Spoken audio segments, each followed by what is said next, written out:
I was driving. I was heading to the store, and I've been in 2 accidents twice before people have actually hit my car.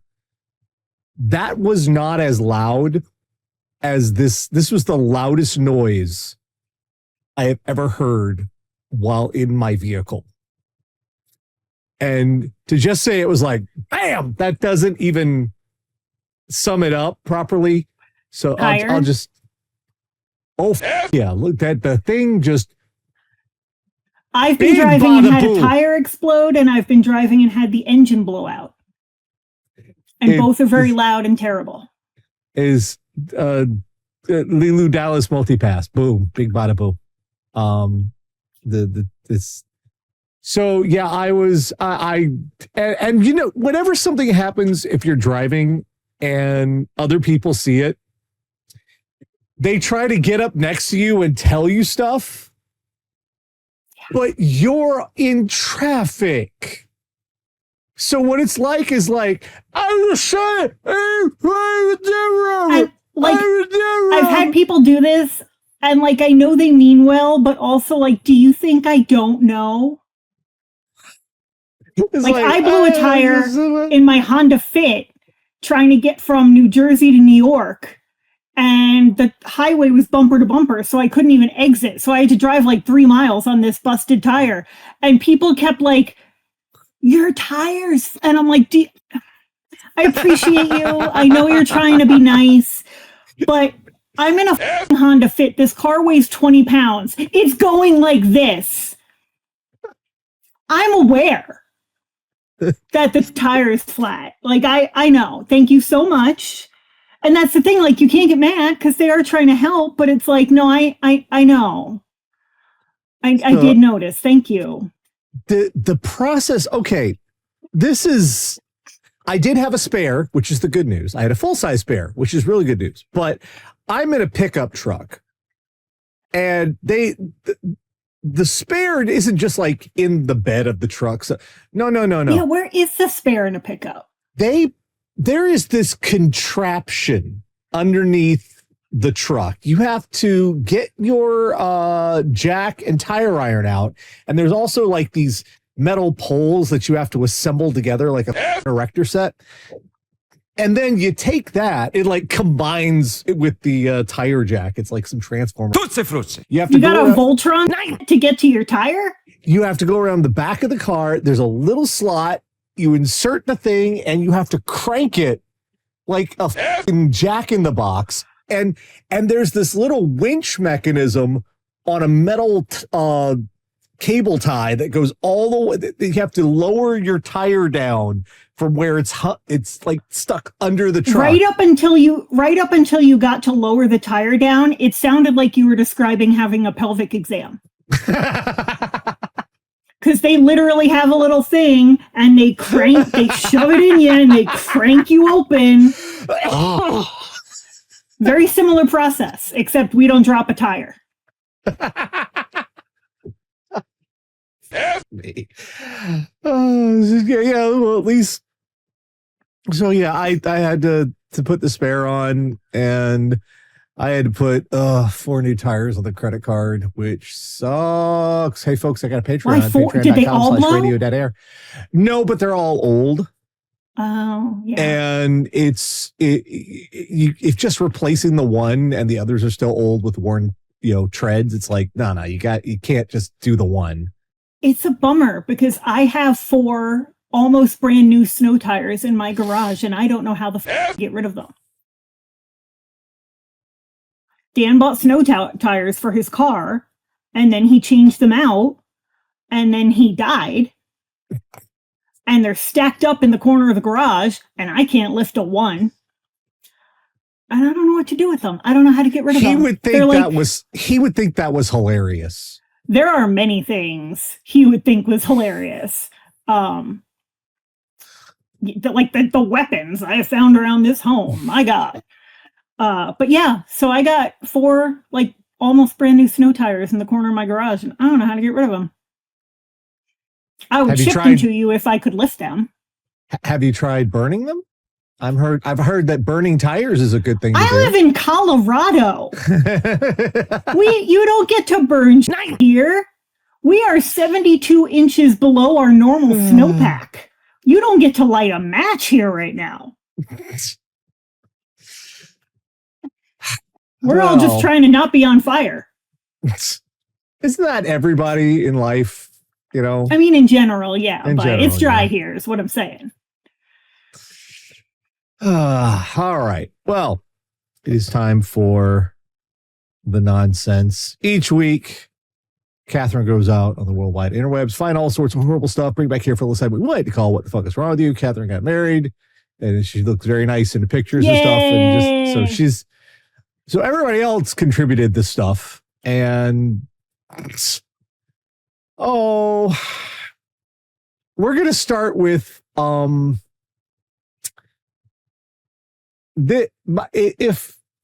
if I had done, there's stuff kids do that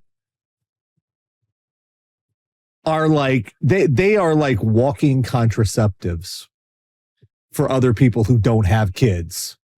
I mean, yeah. This is definitely one of them.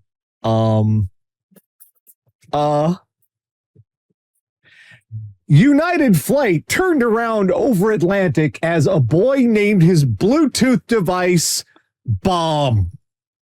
Oh my God. You dumb little shit.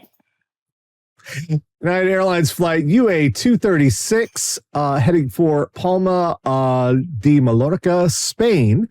Roughly half hour into the transatlantic journey, a routine flight dissolved into confusion for the passengers aboard. According to the passengers sharing their experiences on social media, flight attendants suddenly took to the PA system with an urgent command. All passengers were ordered to turn off their Bluetooth connections immediately.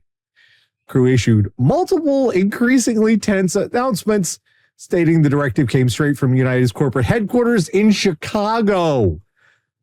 Crew members warned that if the active Bluetooth signals were not disabled, the plane would be forced to turn around. How did... I'm assuming the headquarters can't see your Bluetooth. So no, they probably called them. They're like, what the fuck do we do? The fuck do we do? They repeated the instruction multiple times, eventually giving a final 1-minute warning. They said an individual had done something with Bluetooth that is threatening to the safety of the flight. Despite warnings, at least 2 active Bluetooth devices remained on. The crew could not risk continuing across the ocean with an unresolved threat. While cruising at 32,000 feet, the pilots made a definitive call to abort the route. Over the ocean? Audio archives from Newark Ramp and Company frequencies later confirmed that a passenger reported to be a 16-year-old boy. Oh, well, that's not a child. That's pushing it, calling that a boy. Yeah. Had customized the discoverable network name of his personal Bluetooth speaker to read Bomb. Because Bluetooth signals broadcast to any nearby smartphone or laptops looking to pair, the name popped up on the screens of passenger and crew members inside the cabin, instantly triggering standard bomb threat protocols. You dumb shit. Son? That's old enough to know better. This is not like a 5-year-old. No. United Airlines has not yet released an official statement regarding potential criminal charges or lifetime bans for the teenager involved. Yeah, well, you was in trouble, boy. Yeah. I am turning this plane around. Yes, Wu-Ding. They did, in fact, turn the plane around. But think about how terrifying that was, because they were over the ocean. So even turning the plane around, it's an hour or two before you're going to be able to land, which means if this is a real threat, there's fuck all anybody can do about it for a while. I am sort of like concerned that it's like, do you really think someone trying to set off a bomb would name it Bomb? Bro, what do we do every week? Yes, I do. Because America, that's why. We are dumb as shit.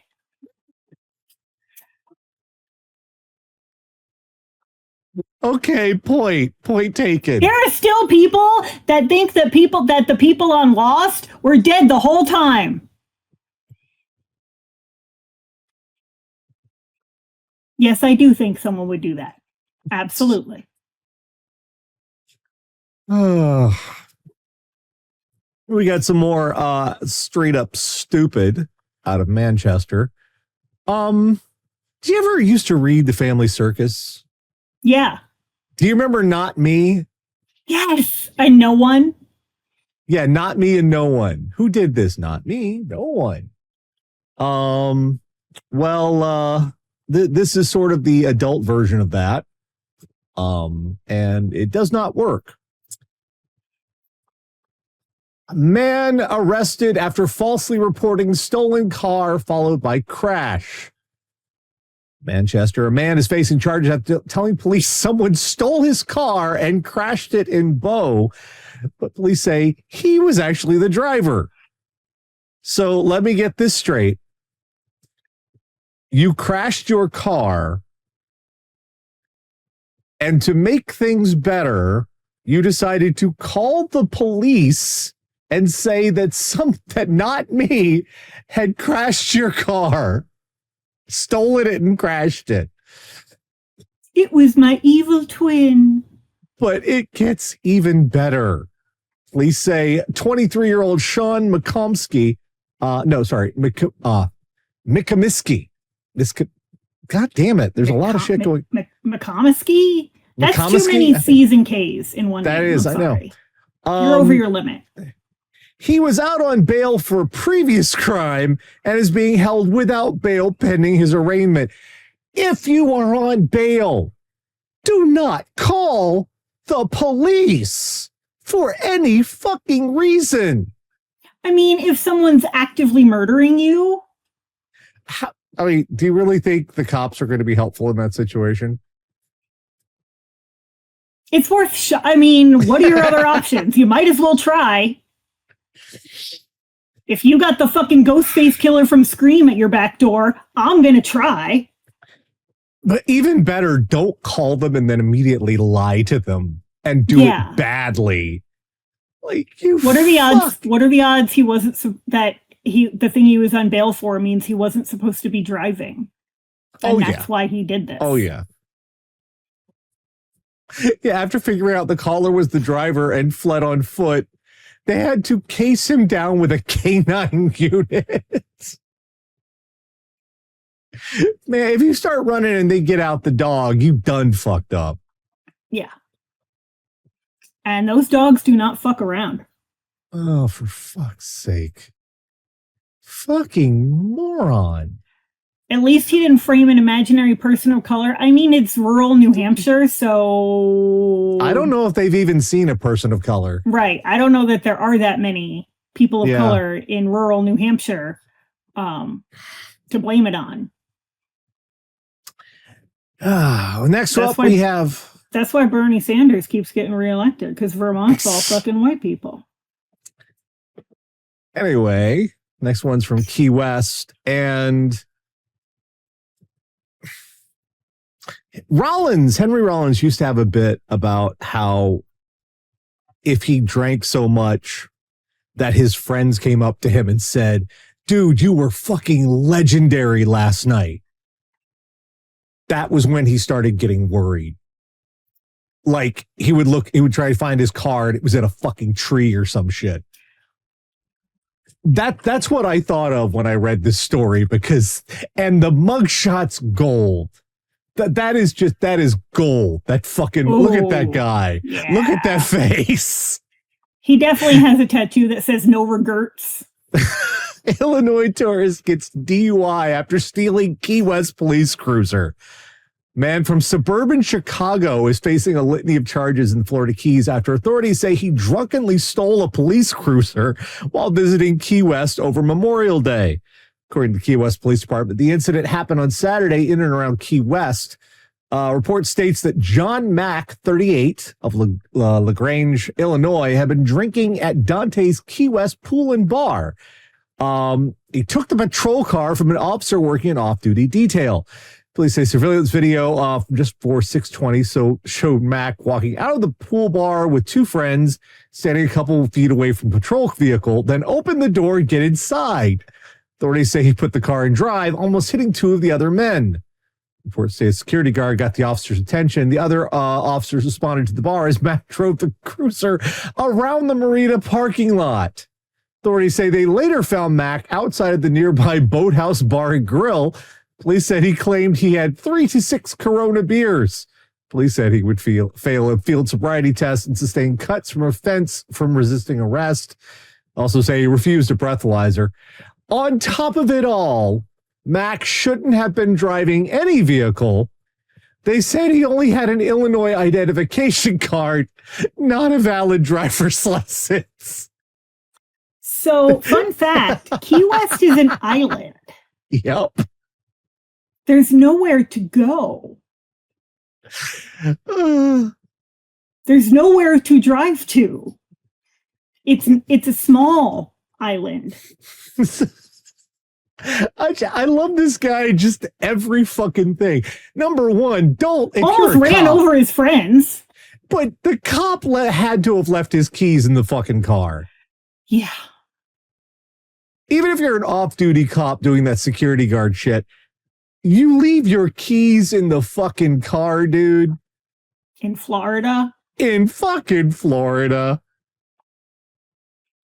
And people in the chat are like, yeah, that's a face that says, I'll fucking do it again. Yeah. Also, like, that man has no neck to speak of. I promise you, I could probably hear this motherfucker snoring in Colorado. If you got a neck like that, I just want you to know you need to have a sleep study because you almost definitely have sleep apnea. The more you know.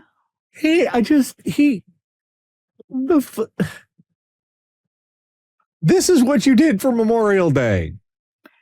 Yeah.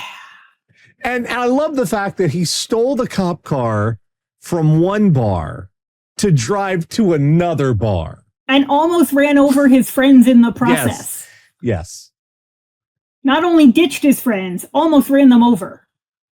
I think maybe friends here is used in the loosest connotation of the term.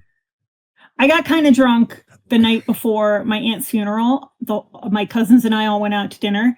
Mm-hmm. And I spilled some family secrets I should not have. And I got in trouble with my sister the next morning. She came running up to me after the funeral mass and was like, why is everybody asking me if I'm psychic? Because my sister is psychic. But she's very much like Sally from Practical Magic. Like, she just wants to be normal. But she's definitely fucking psychic. And I told everybody that she's psychic. And she was very upset with me. So if you ever meet my sister, don't ask her if she's psychic. Tara, did you literally just tell the internet not to do something? I mean, what are the odds these people are going to meet my sister? Did you literally just say, what are the odds out loud? Like, she doesn't run in the same circles as us. Fucking.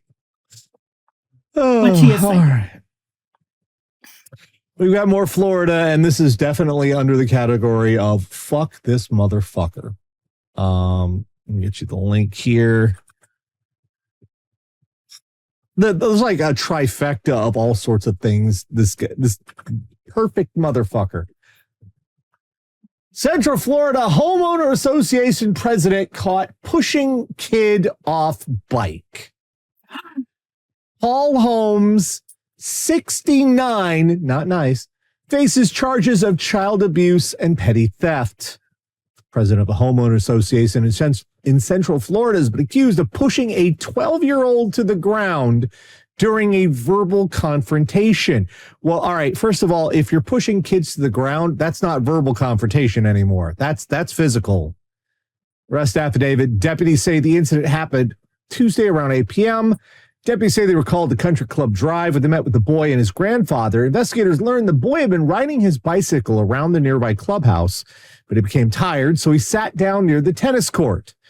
Say he knows a male, later identified as Paul Holmes, staring at him and making an odd facial expression. He then stated he decided to leave and raised his middle finger toward Paul. Afterward, the boy reportedly explained the Holmes approached him, pushed him to the ground, and yelled, quote, "Do you know who I am? I'm the president of the Homeowners Association." Oh, no. Gives a fuck. Per the boy, Holmes then took his bicycle, placed it in his vehicle, and drove away. Deputies spoke with Holmes, who initially refused to return the bicycle before eventually giving. The cops are at you. And they're like, "Sir, that's not your bicycle. You can't." I'm giving it back. Like, what the fuck? The fuck do you think you're fucking doing?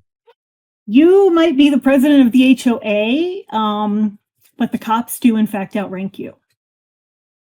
Holmes claimed he took the bicycle so the security could identify the boy and his parents, though the Homeowner Association president initially denied intentionally placing his hands on the boy. How are you supposed to identify him from the bike? What are you going to do? Fucking do fingerprints and shit?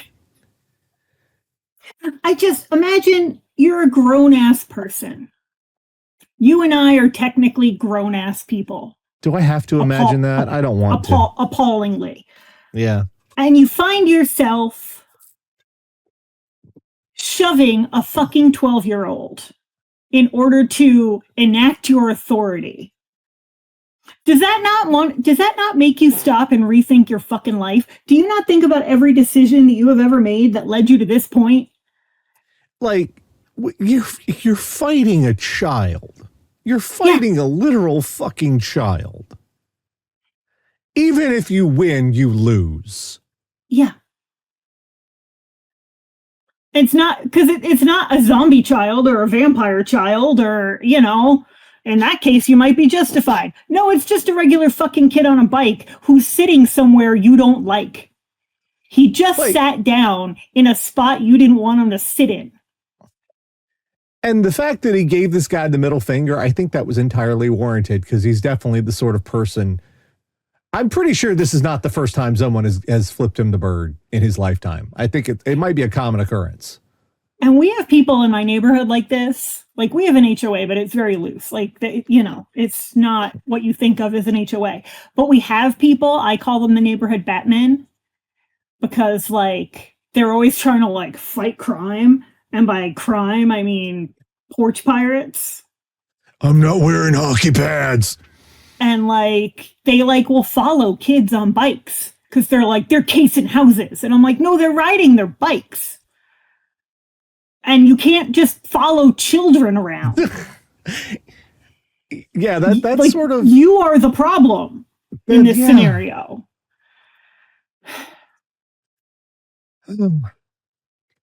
Speaking of, you are the problem. Those same people will bitch that kids just sit inside and watch TV and play on their phones. And it's like, yeah, because if they go outside, you act like they're up to some shit. Well, shifting gears a little. Have you ever seen that meme from Arthur the Aardvark? The fist? Not the fist. His little sister looking at it at the door that says "keep out." She says, "That won't stop me because I can't read." Yes. I believe that sums up the next story pretty damn well. Wisconsin driver gets stuck in fresh concrete after ignoring a road closed sign. Look at that fucking truck. Oh, your truck is fucked, bro. That is not a truck anymore. That is sculpture. Oh, I love this for you. Driver in eastern Wisconsin learned that the road closed sign was up for a reason after the vehicle drove into fresh concrete earlier this month. Wisconsin Department of Transportation is reminding drivers the barrier and closure signs are typically in place for a good reason after a driver decided to physically remove a road closed barrier on May 12th and drive onto the I-41 and National Avenue interchange just outside Milwaukee. After removing the sign and driving forward, the motorist ended up stuck after their pickup sank into the freshly poured concrete that the barricade had been blocking. Crews placed barricade and signs for their safety and yours. According to the Department of Transportation, the incident did not cause any long-term delays in the roadway project schedule. Oh, man. You don't have a truck anymore. No, that's totaled. There's no fixing that. That is in the engine. That is in the axles. Yeah. That is in the wheels. Like that is dumb shit. Your entire truck is now scrapped. Because you were too important. But also consider, once you realize that you are stuck and you are going nowhere. Right. You got to get out of the truck, right? Except you're surrounded by wet concrete. You are in an ocean of your own stupidity. I have never in my life seen a roadwork sign and decided, well, I'll just move that. No. What in the fucking fuck? They don't mean me. Right. They do. Did it specifically have your name on the sign? Like, is it except Tom? No. And they don't put those things up for fun either. Like, they don't just close down roads for giggles. You know, he was looking at the concrete going, well, there's nothing wrong with that road. That looks perfectly normal. This is some Wile E. Coyote shit. Yeah. Fucking Christ. I feel bad for the truck. You can tell who in the chat is our age because they're saying, you never try to ford the river. And that's fucking true. Yeah. You cannot ford the river. You can't. Last one this week is from Brooklyn, and I don't fucking know, man. This is fucking weird, and I'm concerned, and I'm not. I don't know what the fuck happened. No one really knows. Okay, well, even for Brooklyn, this is some weird shit. Investigation is underway after more than a dozen people were seen entering and exiting 2 manholes in Brooklyn. At least 7 people were seen entering sewers via a manhole near McDonald Avenue and emerging at around 11 p.m. and emerging around 2 a.m. Authorities conducted a thorough investigation following reports of unauthorized individuals inside the sewer system on McDonald Avenue. NYPD and other agencies have completed their sweep, confirming the area is safe and free of hazards. Another group of 8 people was also seen descending the sewers around 8 miles away in the area of Hayward Street and Bedford Avenue around 1 a.m. They were then seen climbing out of the manholes just before 4 a.m. What was that horror movie in the 80s? Was it Chud? Yes. Cannibalistic humanoid underground dwellers. But for realsies, underneath New York City, there is an entire subterranean society. And that's not a conspiracy theory. Like, they've interviewed these people. Like, there is legitimately, like, in the old, like, unused subway tunnels and shit that they've just built on top of, there is a whole, like, subterranean, like in fucking Demolition Man. Like, that does exist under New York City. But this is a manhole. These are the sewers. Yeah. Why were, like, a whole bunch of people went down there and they were, like, down there for several hours and then they all came back out. What the fuck is going on? Something nefarious. This is some weird shit. And they still don't know? No, they don't know. We don't know.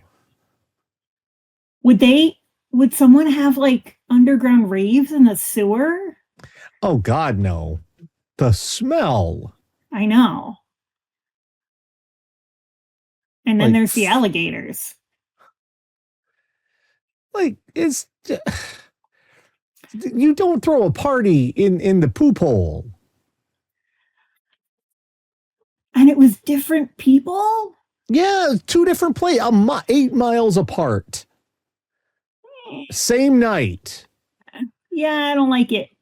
I don't like it Fox either. Mulder in the back of my brain is like, It's like 2 different groups because one of them was in there from 11 p.m. to 2 a.m. and the other was in there from 1 to 4. So it's 2 completely different groups of motherfuckers. Oh, they're working in shifts. But what are they working on? That's a problem. What are they fucking doing down there? Nothing good. It's just fucking weird. You could not pay me to fuck with no manhole. You just could not. There's not enough money to make me wander around a New York City sewer. That's for goddamn sure. Because I have seen because also New York City sewer rats are literally bigger than my cats. I have seen fucking it. Okay. Yeah. No. Fuck you. I can't even tell you for how long. Every time I showered, I was afraid of Tim Curry coming out the drain. Some people, that's actually, they're not afraid of that at all. They're hoping for that, actually, but I was not.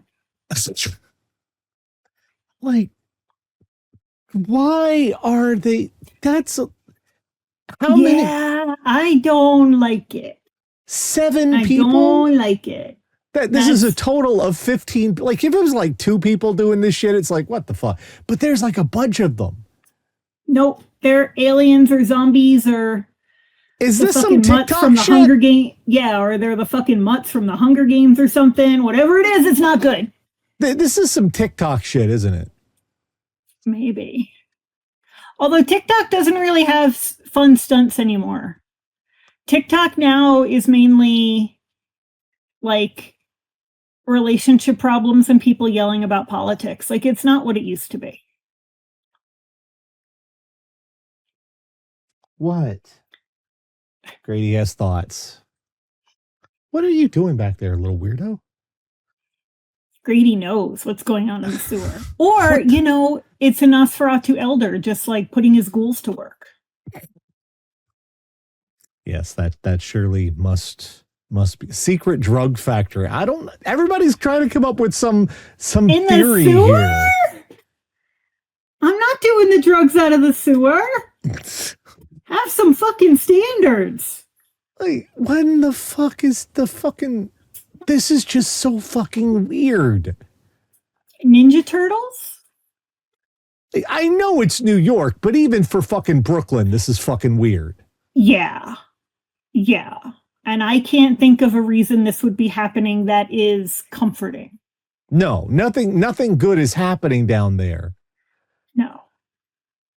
They're not trying to like rehome orphaned alligators or some shit. Okay, something bad is happening. Central Park Zoo literally does have an alligator that was rescued from the New York City sewer. They literally do have a sewer alligator that somebody got as a baby and flushed.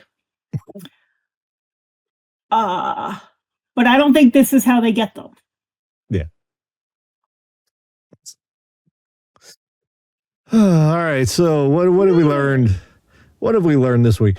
We have learned there's some weird shit going on in Brooklyn, and it's not like, indie hipster weird shit for once. Brooklyn's going to be like ground zero for the fucking zombie apocalypse. You heard it here first. We have learned that the road closed sign includes you. That's the... You don't get a pass on that. And even if you can't read, it's usually propped up on a bunch of like bright orange sawhorses, so that's no excuse.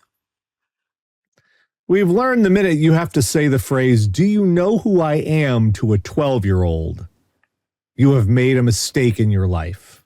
Also, like, the fucking balls on you, because 12 and 13-year-olds are goddamn terrifying. You want to roll up to a tween and say, "Do you know who I am?" You must have the self-esteem of a god. Because that is mathematically speaking, the most vicious age a human can be. We are absolutely at our meanest and most fucking feral from like 12 to 14. I'm trying to think, and that sounds about right. Yeah. You don't want to get in a battle of wits with one of them. You will lose. Yeah. We have learned that if you leave your keys in your patrol car, some really stupid shit's going to happen. Yeah. Hi. We've learned, is it Simba time? We've learned that if you are already out on bail and you do some shit and you're trying not to get caught for doing the shit, do not call the police. Right. Like the fact you already got, just come up if you're coming up. The fact you're already on bail means you got caught once already.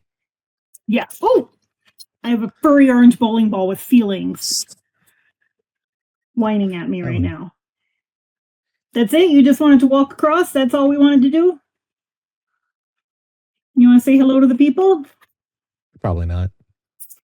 You just want to rub... I literally had to buy...